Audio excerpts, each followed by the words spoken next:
what would you say? And I would get away from the wrestling questions here soon, but what would you say is one of the biggest things about wrestling that people don't really understand from the outside looking in, like behind the scenes, that you would say you see a lot of?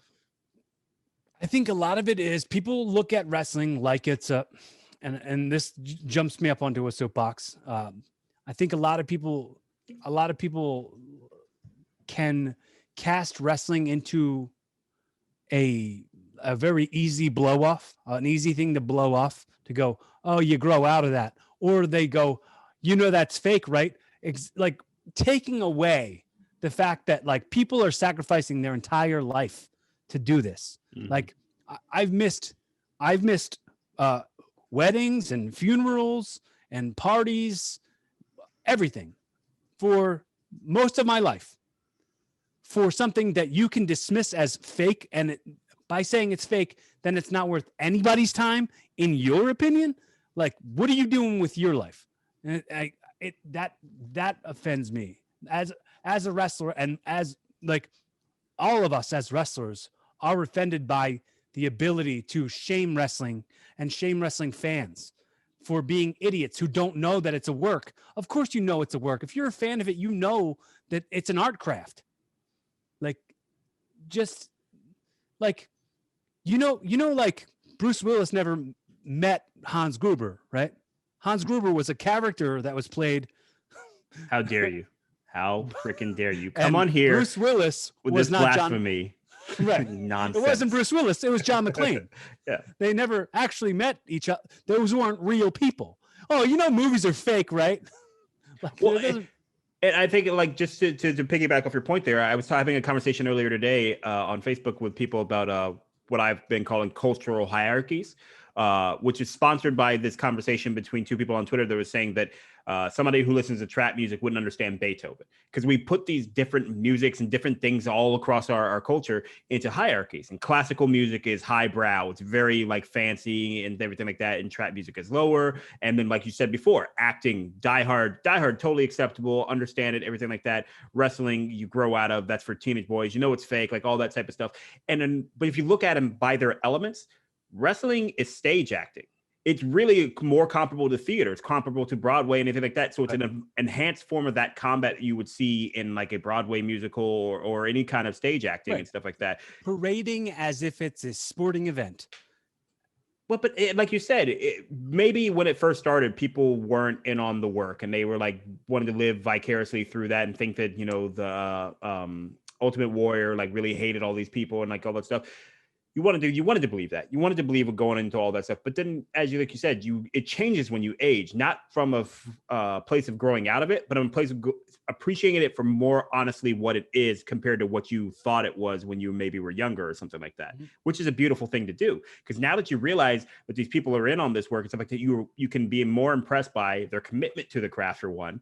So what's that, the wrestling thing called? Kayfabe, or I don't know how to say it. I've never said it out loud. You just said it out loud. That's Kayfabe. Oh, so that's how you pronounce it? Okay. So, and for those who aren't aware, kayfabe, you correct me where I get it wrong, because like I said, I'm not like somebody who has an extensive wrestling history knowledge, but kayfabe is basically the principle that you never break character. You're never allowed to break character. And like, so dudes will tear their shoulder, they'll break legs. Like, I think somebody had a heart attack or something like that. And like, you just cannot break character no matter what you're doing. You have to stay like in character and try to like finish the match and like things like that. Or if they see you in public, depending again on what organization you're with, if they see you in public, you still have to be that character. You can't just be now Brad, now that you're off screen, or it's gonna be out of the ring. You have to be still your character. Well, I think the part of kayfabe really, and a lot of people, and I don't know if any of your listeners are wrestling fans at all, but I think the business, the work of the industry of pro wrestling was so protected, and this code of kayfabe existed for that reason. Mm-hmm.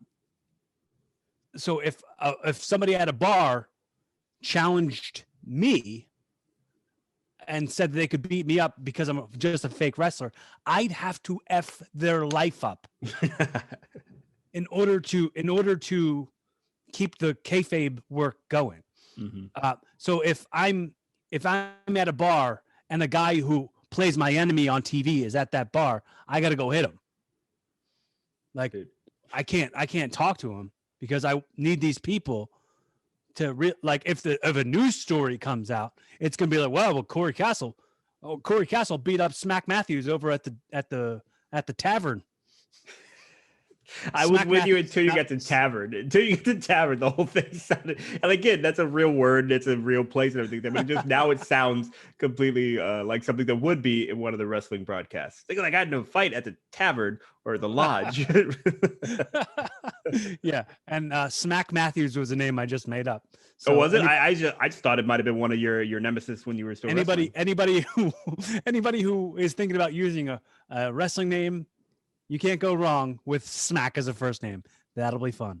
I like it. I like Smack Matthews. That sounds like a real name. Either that or like a news reporter on some like low budget network. I'm Smack Matthews here with the news at 5. Yeah. Reporting live, Smack Matthews. I like it. I'm going to create a character off that name now. I really like it. That's awesome. So I think that's something, like you said, you're making a lot of good points there. And it's that cultural hierarchy again, where we try to put value on things that don't necessarily have an inherent value to them. And so, like you said, Bruce Willis isn't going to see, well, he's dead now, rest in peace, Alan Rickman. But if Bruce Willis saw Alan Rickman somewhere at a award show or something like that, he's not going to punch him because they played nemesis in a movie or something like that. So there's that level of commitment to what you're doing, that you believe in it that much that you're letting it really like run your life. And then especially with some of the contracts like the WWE wrestlers would sign and what that meant to what they had to do and everything, and what they can't do after they finish wrestling and like that whole thing. It's impressive to me that people put their bodies through that and then their lives through that. And that's where you get a more impassioned workforce, I think. Thanks for checking out Starting Nowhere. Come find us on Facebook so you can comment on this and other clips and episodes of Starting Nowhere.